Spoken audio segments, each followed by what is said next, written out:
na basura ay kusa lang itong mawawala. Pero kahit di mo nakikita o tingnan, ikaw pa rin ang siyang nagkakalat. Huwag niyong sayangin ang basura, umilos ka't gawin mong pera, pagkat mundo'y nalulunod na sa aksaya. Mag-segregate, huwag nang mag-plastic, kalinis ay gawin mong hilig. At kung wala nang aksaya, mundo'y masaya. Masaya, masaya,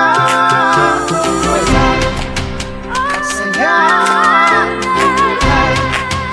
masaya, walang aksaya. Mundo ay masaya kung walang aksaya. Mundo ay masaya.